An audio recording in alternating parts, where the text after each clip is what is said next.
ஆண்டவரும் இரட்சகருமான இயேசு கிறிஸ்துவின் ஈடு இணையற்ற நாமத்தில் அன்றன்றுள்ள அப்பம் வாசகர்களுக்கு எங்கள் அன்பின் வாழ்த்துக்கள். 2025 ஆண்டு மார்ச் மாதம் 4ஆம் தேதி செவ்வாய்க்கிழமைக்குரிய தின தியானம். இன்றைய தலைப்பு, என் பெலனாகிய கர்த்தாவே. 18ஆம் சங்கீதம் முதல் வசனம் சொல்லுகிறது, என் பெலனாகிய கர்த்தாவே, உம்மில் அன்பு கூறுவேன். என் பெலனாகிய கர்த்தாவே என்று உள்ளம் உருகி கர்த்தரை நோக்கி பார்க்கிறார் தாவீது ராஜா. அவருக்கு மட்டுமல்ல, நம் ஒவ்வொருவருக்கும் தேவ பெலன் அவசியம். பிரச்சனைகளையும் போராட்டங்களையும் மேற்கொள்ள உன்னத பெலன் அவசியம்.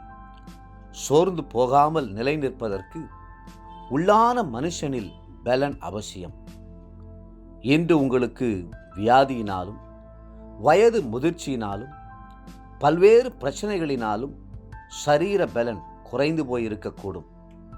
ஆனால் பெலனாகிய கர்த்தரில் பெலன் கொள்வீர்களானால் நீங்கள் சோர்ந்து போவதில்லை.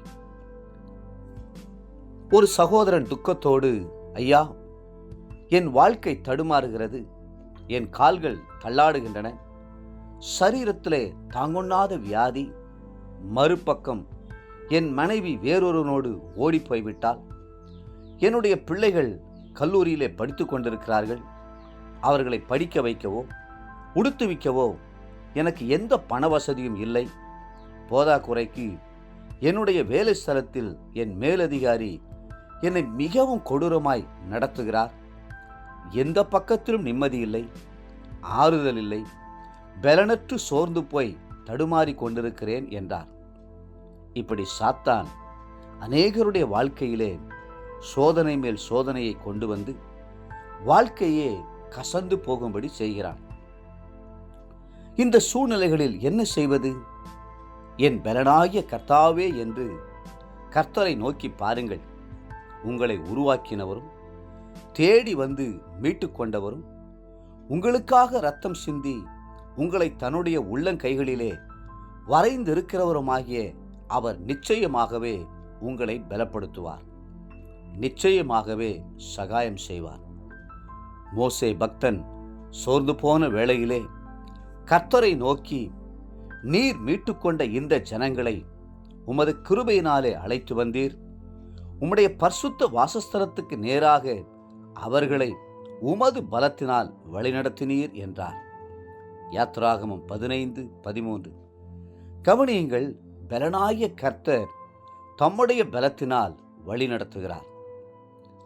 ஆகவே கர்த்தர் உங்களை இதுவரையில் வழிநடத்தி வந்த பாதைகளையெல்லாம் திரும்பி பாருங்கள்.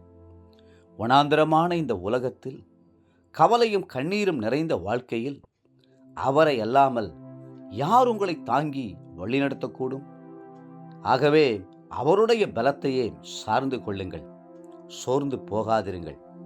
வேதம் சொல்லுகிறது, 1 பேதுரு 1:5, கடைசி காலத்திலே வெளிப்பட ஆயத்தமாக்கப்பட்டிருக்கிற ரட்சிப்புக்கு ஏதுவாக விசுவாசத்தை கொண்டு தேவனுடைய பலத்தினாலே காக்கப்பட்டிருக்கிற உங்களுக்கு அந்த சுதந்திரம் பரலோகத்தில் வைக்கப்பட்டிருக்கிறது.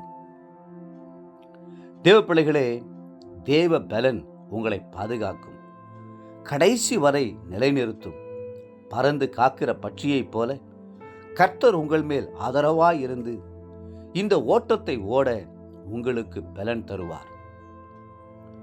இன்றைய நினைவிற்கு ரோமர் 15:13, பரிசுத்த ஆவியின் பலத்தினாலே உங்களுக்கு நம்பிக்கை பெருகும்படிக்கு நம்பிக்கையின் தேவன் விசுவாசத்தினால் உண்டாகும் எல்லாவித சந்தோஷத்தினாலும் சமாதானத்தினாலும் உங்களை நிரப்புவாராக. இன்றைய வேத வாசிப்பு காலை என்னாகமம் 31, 32 மற்றும் 33ஆம் அதிகாரங்கள். மாலை மார்க் 9ஆம் அதிகாரம் 1 - 29ஆம் வசனம் முடிய. அன்புக்குரிய அன்றன்றுள்ள அப்பம் வாசகர்களே, மீண்டும் உங்களை வாழ்த்துகிறோம். பெலனாகிய கர்த்தர்தாமே உங்களை பலப்படுத்தி உங்களுக்கு உதவி செய்து உங்களை ஆசீர்வதித்து மென்மேலும் உயர்த்துவாராக. ஆமென்.